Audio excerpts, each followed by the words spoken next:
This is Richard Wolff from Democracy at Work with another Wolff Responds. And in this case, I want to respond to the July 30th announcement by the United States government of one of the worst collapses in our economic system in the history both of the United States and of capitalism itself.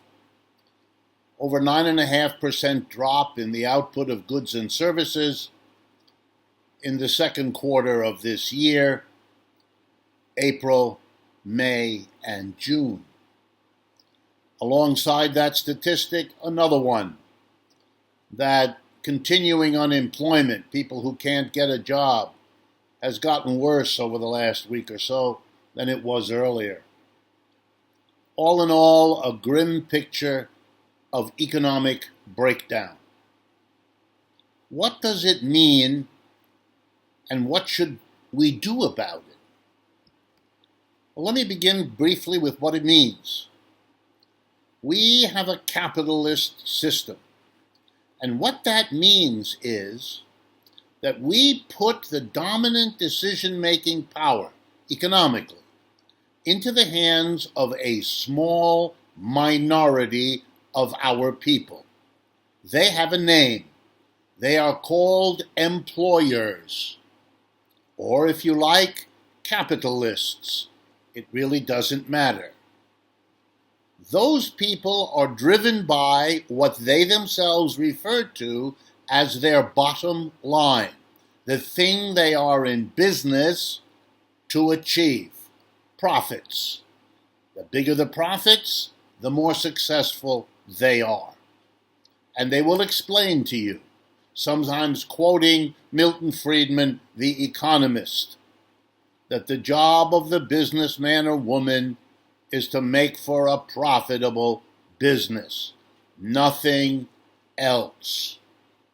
We have an economy in which those people decide when and how and where to use whatever capital they have or whatever capital they can get others to give them to go into business to make a profit.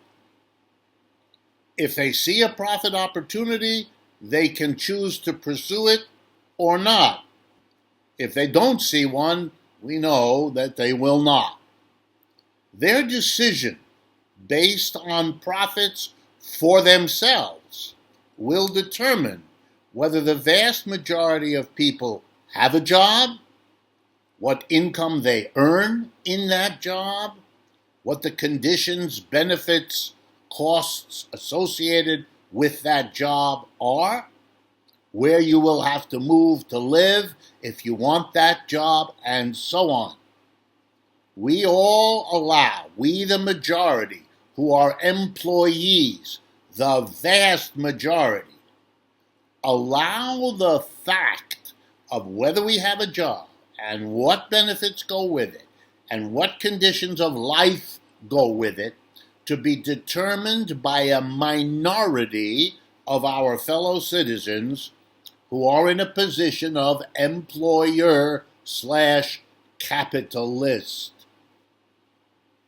When we can get jobs and incomes and decent benefits and enough to live properly, we have allowed this blatantly undemocratic system in which a small number of people, unaccountable to us, we never voted for them to be the capitalists. We never voted to approve or disapprove whatever they decide to do with their capital.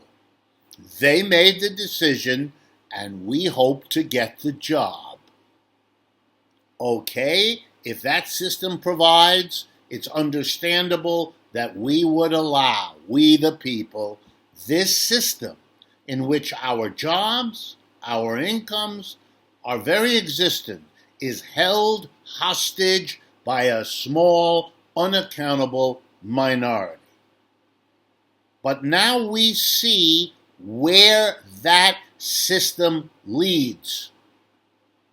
It leads to a system that was unprepared for yet another virus, even though we've had many. We live in a system that, having failed to prepare for it, is now in the process of failing to contain it. And because it failed to prepare for, and it is failing to contain, we have an economic crash on top of it. Capitalism crashes every 4 to 7 years. We're in the third one in the first 20 years of this century. One every 7 years. It would have crashed for another reason if it hadn't been COVID-19. So we weren't prepared for the crash, we weren't prepared for the pandemic, and we're obviously unable to cope with the two catastrophes together. That's a system problem. That's the point. It's a system problem coming to a head. You see it all around you. Many of our problems kicked down the road, postponed, because we hoped, we dreamed, we imagined that capitalism would find the solution. Global warming, don't worry, it'll be solved. Race relations, don't worry, it'll be solved. Continuous poverty, don't worry, it'll be solved. Threat of a pandemic, don't worry, it'll be solved. They weren't, and they're all coming to a head now. And the system that couldn't handle them individually certainly cannot handle them all together. So we need to get out of a state of denial. Denial that our system has real problems. Denial that, like every other system that was born, evolved over time, and died. Capitalism was born in the 18th century, evolved over time, and became global. The next step is for it to die. And the real question you have to face with me is whether the death is coming, and coming soon. And if it is, will we let capitalism take us down with it? Or will we finally do what we should have done? Ask the basic questions. What's with this system? Can we do better? Are the mechanisms of self-healing exhausted in capitalism? Is that what we're seeing? Let me conclude with one key idea. Maybe we should never have, and maybe now for sure we should no longer, allow the decisions about whether or not we work, whether or not we have an income, whether or not we have decent benefits, whether or not we can raise families.